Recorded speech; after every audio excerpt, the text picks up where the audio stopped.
Morning business breakfast షోకి స్వాగతం. Global cues ఈ మార్నింగ్ ఈ వెన్స్డే మార్నింగ్ బలహీనంగా ఉన్నాయి, నెగిటివ్గా ఉన్నాయి. ఏషియన్ మార్కెట్స్ వీక్గా ట్రేడ్ అవుతున్నాయి. లాస్ట్ నైట్ యుఎస్ మార్కెట్స్ కూడా నష్టాలతో ముగిశాయి. 0.5 to 0.7% నష్టాలతో ముగిశాయి. ప్రస్తుతం ఎస్జిఎక్స్ నిఫ్టీ 7587 దగ్గర 5 పాయింట్ల నష్టంతో ట్రేడ్ అవుతుంది. బ్రెంట్ క్రూడ్ తిరిగి $114 పెరిగింది. ఇరాక్లో క్రాస్ బోర్డర్ ఎయిర్ స్ట్రైక్స్ ప్రారంభమయ్యాయి అన్న వార్తలతో నిన్న లాస్ట్ నైట్ యుఎస్ మార్కెట్స్లో ఎకనామిక్ డేటా పాజిటివ్ వచ్చినప్పుడు కూడా నష్టాలతో ముగియడం చూసాం.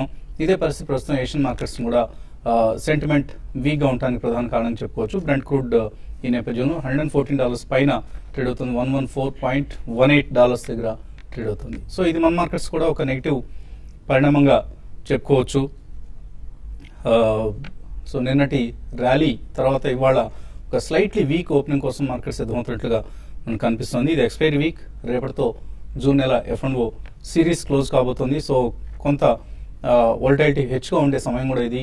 సో నిన్నటి వరకు మనం చూస్తే నిఫ్టీ రోల్ ఓవర్స్ 41% ఉన్నాయి, యావరేజ్ 33% అయితే అంతకుముందు లాస్ట్ 3 సిరీస్లో. సో ఈసారి రోల్ ఓవర్స్ పరిస్థితి కొంత పాజిటివ్గా కనిపిస్తుంది. అయితే టోటల్గా మార్కెట్ వైడ్ రోల్ ఓవర్స్ చూసినా కూడా 45% ఉంది. ఇంతకుముందు last 3 months average 40%. So July budget నెల. సో ఈ నేపథ్యంలో సాధారణంగా సహజంగానే కొంత హైయెస్ట్ రోల్ ఓవర్స్, కొంత హైయెస్ట్ స్పెక్యులేటివ్ యాక్టివిటీ ఉండడం అనేది సర్వసాధారణం. సో నిన్నటి ర్యాలీ మనం అనూహ్యంగా వచ్చిన ర్యాలీని కూడా చూసాం. 1.2% పెరిగింది. ఇన్ఫ్యాక్ట్ మండే మనం చూసిన 7442 నుంచి ఇప్పటిదాకా నిన్న క్లోజింగ్ లెవెల్ 7580 చూస్తే ఆల్మోస్ట్ 2% పెరిగింది నిఫ్టీ మండే లోవర్ లెవెల్స్ నుంచి. సో ఒక ప్రీ బడ్జెట్ ర్యాలీగా దీన్ని భావించలేము. ఎందుకంటే మార్కెట్స్లో ఎక్స్పైరీ వీక్ ముందుండే వోల్టైలిటీ ప్రధాన కారణం చెప్పుకోవచ్చు. షార్ట్ కవరింగ్ కారణం కావచ్చు, లేదా కొంత మేబీ సిక్లికల్స్ ఏవైతే ఇప్పటిదాకా ఈ ర్యాలీని లీడ్ చేస్తూ వచ్చాయి ఆ సిక్లికల్స్ లోవర్ లెవెల్స్లో వస్తున్న బయింగ్ కారణం కావచ్చు. ఇవన్నీ నిన్నటి ర్యాలీకి ప్రధాన కారణం చెప్పుకోవచ్చు. నేను కూడా హై బీటా స్టాక్స్ లీడ్ చేసే మార్కెట్ ర్యాలీని, లైక్ ఇన్ఫ్రాస్ట్రక్చర్ కావచ్చు, మెటల్స్ కావచ్చు, finance stocks, PSU bank stocks ఇవన్నీ లీడ్ చేశాయి. అలాగే మిడ్ క్యాప్స్ అవుట్ పెర్ఫార్మ్ చేశాయి. In addition to large caps like ONGC, LNT, RIL లాంటి స్టాక్స్తో పాటు. And highest ever turnovers నమోదయ్యాయి. 6.8 lakh crores worth turnover నిన్న రికార్డ్ అయింది. ఇది ప్రధానంగా బీఎస్సీ F&Oలో అనూహ్యంగా వచ్చిన వాల్యూమ్స్ వల్ల మనం అనుకోవచ్చు. ఎందుకంటే 3.36 lakh crores ఇది ఎన్ఎస్సీ F&O వాల్యూమ్ కంటే చాలా ఎక్కువ.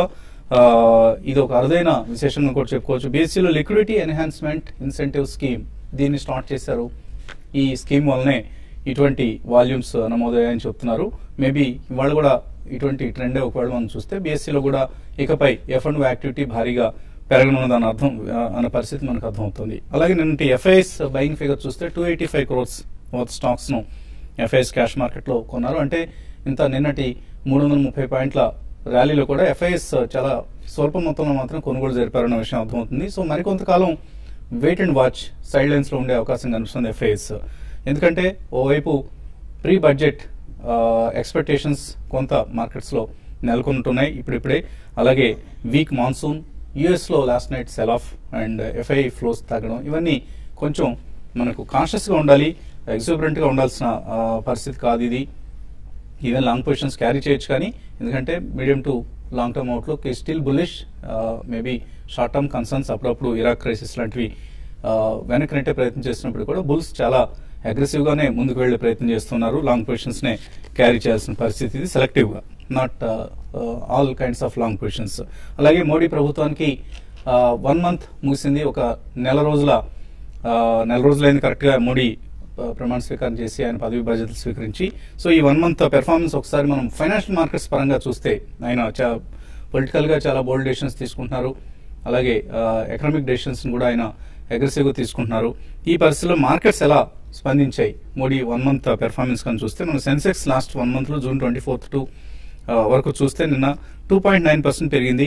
సెన్సెక్స్ 2.7% పెరిగింది. Small cap index 9.3%, mid cap index 5.7% పెరిగింది. అలాగే క్రూడ్ ప్రైసెస్ చూస్తే మనకు మిక్స్డ్ బ్యాగ్ 1.82% పెరిగాయి లాస్ట్ 1 month లో.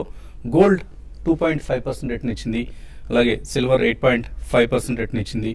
అండ్ కొన్ని టాప్ 3 మిడ్ క్యాప్స్ మనం చూస్తే నాట్కో ఫార్మా 46% పెరిగింది లాస్ట్ 1 మంత్లో. అలాగే దాల్మియా భారత్ సిమెంట్ కంపెనీ 45% పెరిగింది. వర్ధమాన్ టెక్స్టైల్స్ 43% పెరిగింది లాస్ట్ 1 మంత్. లూజర్స్ లిస్ట్ చూస్తే కైలాష్ ఆటో అత్యధికంగా నష్టమైంది 27% మిడ్ క్యాప్స్లో, ఓకార్డ్ 21%, గాడ్ఫ్రే ఫిలిప్స్ 18%. అయితే కొన్ని stocks like Arya agro, Rollatainers, Sonata soft ఇటువంటివి స్మాల్ క్యాప్ స్టాక్స్లో అవుట్ పెర్ఫామ్ చేసినవి. అండ్ సెక్టర్స్ వైజ్ చూస్తే లాస్ట్ 1 మంత్లో BSE health care 7.8%, capital goods 7.5%, IT 7% పెరిగింది. డిఫెన్సివ్స్ యాక్చువల్గా లాస్ట్ 1 మంత్లో అవుట్ పెర్ఫామ్ చేసాయి. Both health care and IT top gainers లిస్ట్లో ఉండి. అలాగే అఫ్కోర్స్ మెటల్ అండ్ రియాలిటీలో కొంత మనం తక్కువ సబ్జ్యూడ్ పెర్ఫార్మెన్స్ 5.9% మెటల్ ఇండెక్స్ పెరిగితే రియాలిటీ ఇండెక్స్ 5% పెరిగింది. అండ్ బ్యాంక్ ఇండెక్స్ ఆల్మోస్ట్ ఫ్లాట్గా ఉంది. సో బ్యాంక్ స్టాక్స్ లాస్ట్ 1 మంత్లో అంతకుముందు మనం చూసిన ఎగ్జూబరెంట్ పరిస్థితి నుంచి కొంచెం కరెక్షన్ దిశగా రావడం చూసాం. ఇక్కడ కొంచెం వెయిట్ అండ్ వాచ్ మూడ్లో ఉన్నారు. బట్ అగైన్ మనకి ఎప్పుడు ర్యాలీ వచ్చినా కూడా సిక్లికల్సే లీడ్ చేయడం చూస్తున్నాం. సో బ్యాంకింగ్ ఇన్ఫ్రా స్టాక్స్ను డిక్లైన్స్లో క్వాలిటీ స్టాక్స్ను మీ పోర్ట్ఫోలియోకి యాడ్ చేసుకోవడం అనేది తప్పనిసరి విషయంగా కనిపిస్తుంది ప్రస్తుతానికి. సో రాబోయే రోజుల్లో కూడా మిడ్ క్యాప్ అవుట్ పెర్ఫార్మెన్స్ కొనసాగుతుంది అండ్ క్వాలిటీ మిడ్ క్యాప్స్కు ప్రాధాన్యం ఉన్న పోర్ట్ఫోలియోలో. మార్కెట్స్ పరిస్థితి గురించి అనలిస్ట్ ఏమంటున్నారో తెలుసుకుని ప్రయత్నం చేద్దాం. సో ఒక ప్రీ బడ్జెట్ ర్యాలీ కోసం మార్కెట్స్ ఎదురు చూస్తున్నాయి. అయితే రేపటి ఎక్స్పైరీ దృష్ట్యా ఇవాళ రేపు కూడా ఎక్స్పైరీ కన్సర్న్స్ ఎక్కువగా ఉంటాయి. అండ్ ఇవాల్టి స్లైట్లీ నెగిటివ్ ఓపెనింగ్ ట్రేడర్స్ ఎట్లా ఉపయోగించుకోవాలి? నిన్నటి ర్యాలీలో ఒకవేళ లాంగ్ పొజిషన్స్ తీసుకుంటే ఈ మార్నింగ్ అన్వైండ్ చేసుకోవడం మంచిదా? నా ఉద్దేశం క్యారీ ఫార్వర్డ్ చేసుకోవచ్చు. ఎందుకంటే మనం చూసాము లాస్ట్ కపుల్ ఆఫ్ వీక్స్ గా మేజర్ కరెక్షన్ తర్వాత నిన్న ఫస్ట్ టైం ఒక major upward movement bar reversal చూసాము. పైగా ఇది హైయెస్ట్ టర్న్ ఓవర్ తోటి రావడం అనేది మార్కెట్ లో ఒక పాజిటివ్ ధోరణి. ఎల్లుండి F&O turn over closing settlement అది ఇవాళే కొంచెం మనం నిన్ననే కొంచెం సెటిల్మెంట్ తోటి కొంచెం షార్ట్ కవరింగ్ తోటి బాగా పెరిగింది. సో ఓవరాల్ గా నా ఉద్దేశం షార్ట్ పొజిషన్స్ హెవీగా ఉంటున్నాయి. దానివల్ల మార్కెట్ కూడా కొంచెం పాజిటివ్ గానే కనిపిస్తుంది. అండ్ అలాగే నిన్న బ్యాంకింగ్ అండ్ స్టీల్ కనుక చూస్తే మార్నింగ్ మీరు లాంగ్ పొజిషన్స్ తీసుకోమన్నారు. సో అది వర్కౌట్ అయింది.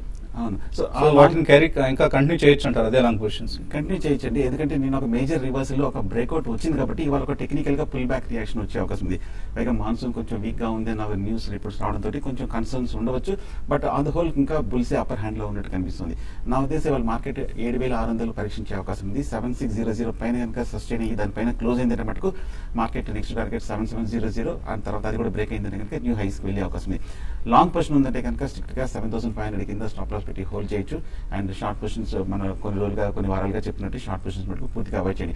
అలాగే నిన్న మనం అనుకున్నట్టుగా ఇంత క్రితం చూసిన ఒక భారీ ర్యాలీ రాకపోవచ్చు. బట్ అట్లీస్ట్ స్లోగా స్టడీగా కొంచెంగా పెరిగే అవకాశం ఉంది.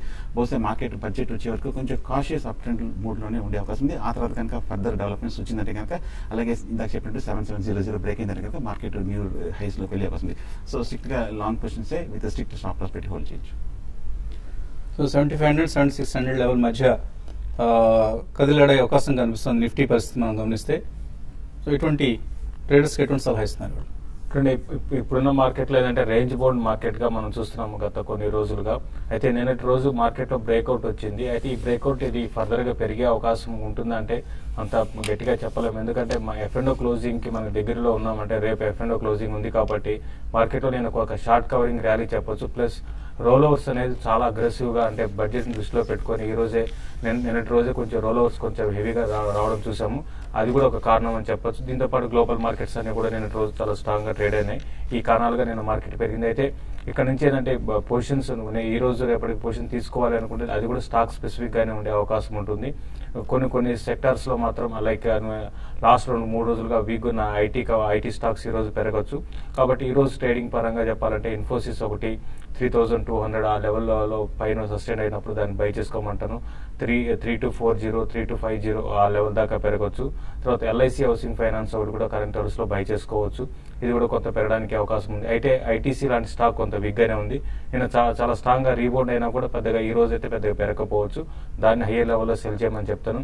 తర్వాత రియాలిటీ స్టాక్స్ లో IB రియల్ ఎస్టేట్ ఒకటి, తర్వాత HDL ఒకటి హైయర్ లెవెల్లో సెల్ చేయమని చెప్తాను. ఈ విధంగా స్టాక్ స్పెసిఫిక్ యాక్షన్ ఉంటుంది. తర్వాత హిండాల్కో కూడా కొంత ఈ రోజు వీక్ గా ఉండే అవకాశం ఉంది. 168 దగ్గర స్టాప్ లాస్ పెట్టుకొని 166 బిలో ఉంటే దీన్ని కూడా సెల్ చేసుకోవచ్చు. కాబట్టి నా ఉద్దేశం ప్రకారం ఇండివిజువల్ స్టాక్స్ స్పెసిఫిక్ యాక్షన్ ఉంటుంది. తర్వాత మార్కెట్లో వోల్టాలిటీ అనేది ఈ రోజు నేను ఎట్లాగో అప్ ట్రెండ్ అయితే ఉండదు. మార్కెట్లో ఈరోజు చాలా వోల్టాలిటీ, ఇంటర్డే వోల్టాలిటీ ఉంటుంది. కాబట్టి ట్రేడర్స్ దాన్ని దృష్టిలో పెట్టుకొని ట్రేడ్ చేయమని చెప్తాను. తర్వాత bank Nifty and banking stocks కూడా ఈరోజు కొంత వీక్గా ఉండే అవకాశం ఎక్కువ ఉంది. క్రూడ్ ఆయిల్ ఒక సైడ్ పెరగడం, తర్వాత మాన్సూన్ కూడా చూస్తే 40% లో ఇప్పటివరకు నా డిపార్ట్మెంట్ చెప్పిన ప్రకారం ఉంది. కాబట్టి కొంచెం బ్యాంకింగ్ స్టాక్స్లో ఏమైనా లాంగ్ పొజిషన్స్ ఉంటే ఒకసారి ప్రాఫిట్ బుక్ చేసుకోమని చెప్తాను. But overall long term trend మాత్రం డెఫినెట్గా ఇంకా అప్ ట్రెండే ఉంది. కాబట్టి ఈ రోజు రేపటికి మాత్రం ట్రేడర్స్ మాత్రం లాంగ్స్ ఉంటే అన్వైండ్ చేసుకోమని చెప్తానండి. కాలర్స్ లైన్ ఉన్నారు. ఫస్ట్ కాలర్ లక్ష్మణ్ రావు హైదరాబాద్ నుంచి. హలో హలో అడగండి లక్ష్మణ్ రావు గారు. ఫైనాన్షియల్ టెక్నాలజీ 256 లో అబౌట్ మంత్ బ్యాక్ కొన్నానండి. ఇప్పుడు ఉంచమంటారా తీసేయమంటారా? ఫైనాన్షియల్ టెక్నాలజీస్ పరిస్థితి ఏంటి? ఇంచుమించు అదే రేట్లో ఉందండి. 1 మంత్ బ్యాక్ కూడా ఇదే లోనే తీసుకున్నారు. నా ఉద్దేశం అయితే ప్రస్తుతానికి హోల్డ్ చేయండి. బట్ ఓవరాల్ గా కొంచెం స్టాక్ చూస్తే బాగా బేరిష్ గా ఉంది. ఈ మధ్య మార్కెట్ ర్యాలీలో కూడా బాగా పెర్ఫామ్ చేయలేదు, అండర్ పెర్ఫామ్ చేస్తుంది. షార్ట్ టర్మ్ మూవింగ్ యావరేజెస్ కింద ఇంకా ట్రేడ్ అవుతుంది. ప్రస్తుతానికి కూర్చోండి. కానీ 240 కింద కనుక బ్రేక్ అయిందంటే రీసెంట్ లోకి ఫర్దర్ కరెక్షన్ వచ్చేస్తుంది. షార్ట్ టర్మ్ అయితే కనుక స్ట్రిక్ట్ గా 240 కింద బ్రేక్ అయితే ఎగ్జిట్ అయిపోవడం మంచిది షార్ట్ టర్మ్ లో. తర్వాత కాలర్ భీమవరం నుంచి Ramarao. Hello hello, good morning sir. Good morning అండి. సార్ నమస్తే అండి. శేషి గారు అడుగుదామని సార్. అదే. పంజాబ్ షేర్లు ఇప్పుడు డిఫెన్స్ సెక్టర్ బాగా ఇస్తున్నారు, ఎలక్షన్ ఉన్నారు. పంజాబ్ ఇప్పటి నుంచి బాగా కొన్ని లాస్ పోయామండి. ఆ షేర్లు అక్యుములేట్ చేసుకోమంటారా? మనం ఆల్రెడీ మేము 53లో కొన్నాం, 49లో కొన్నామండి. అది టీవీ షేర్ మళ్ళీ ఉండిపోయింది సార్ క్వాంటిటీ. ఇప్పుడు లాస్ట్ ఇయర్ మన సెమినార్ చెప్పారని అలా మీరు కొన్నాము. అవి ఏమన్నా కనవట పంజాబ్ అక్యుములేట్ చేసుకోమంటారా? ఇప్పుడు టీవీ అమ్మే షేర్ అని వెళ్ళమంటారా సార్? టీవీ ఏ రేట్లో కొన్నారు మీరు? మేము 36-37 రూపాయలు లాస్ట్ ఇయర్ డిసెంబర్ చూసుకున్నాం సార్. పర్లేదు, మీకు అదే రేటు ఉంది ప్రస్తుతానికి కూడా. టీవీ 18లో నష్టమే లేదు. కొద్దిగా మధ్యలో తగ్గింది. తగ్గినప్పుడు కనుక మీరు మరికొన్ని షేర్లు కొని యావరేజ్ చేస్తుంటే ఇప్పుడు మంచి ప్రాఫిట్లో అమ్ముకునేవాళ్ళు. పుంజులాయిడ్ పరిస్థితి ఏంటి? పుంజులాయిడ్ విషయానికి వస్తే మీరు అన్నట్టుగా మీకు infrastructure and related engineering sector ఇవన్నీ కూడా మంచి అప్ ట్రెండ్ లో ఉన్నాయండి. మీరు పుంజులాయిడ్ కూడా చూస్తే రీసెంట్ లోస్ నుంచి మంచి రికవరీ చూసాము. ఆల్మోస్ట్ స్టాక్ కూడా 50% దాకా పెరగడం చూసాము. అయితే రీసెంట్ కొంత డెవలప్మెంట్స్ అంటే కొంచెం ఆర్డర్ బుక్ కూడా బాగా పెరగడం చూసాము. చిన్న చిన్న ఆర్డర్లు కూడా పుంజులాయిడ్కి రావడం చూసామండి. బట్ మీరు అన్నట్టుగా మీరు లాంగ్ టర్మ్ ఉద్దేశం ఉంటే పుంజులాయిడ్ మీరు ఇంకా హోల్డ్ చేసుకోవచ్చు.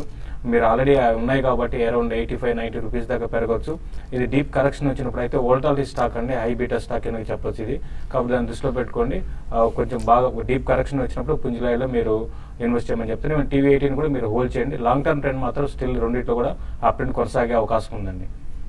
పుంజులాయిడ్కి సంబంధించి ఈ క్వార్టర్ రిజల్ట్ ఎలా ఉంటుంది అన్నది ఇంట్రెస్టింగ్ ఫ్యాక్టర్. ఎందుకంటే లాస్ట్ క్వార్టర్ భారీ నష్టాన్ని కంపెనీ ప్రకటించింది. ఆపరేటింగ్ లెవెల్లోనే నష్టపోయింది కంపెనీ లాస్ట్ క్వార్టర్ రిజల్ట్ కనుక మనం చూస్తే. అలాగే లాస్ట్ ఫైనాన్షియల్ ఇయర్ కూడా కంపెనీకి చాలా బ్యాడ్ ఇయర్గా చెప్పుకోవచ్చు. బట్ ఈ సంవత్సరం నుంచి పరిస్థితుల్లో మార్పు వస్తుందని కంపెనీ ఎండీ అండ్ సిఇఓ చెప్తున్నారు. $2 బిలియన్ వర్త్ ఫ్రెష్ ఆర్డర్స్ కంపెనీకి వచ్చాయి. నాట్ చిన్న చిన్న ఆర్డర్స్ కావు. $2 బిలియన్ అంటే it's a significant order book size.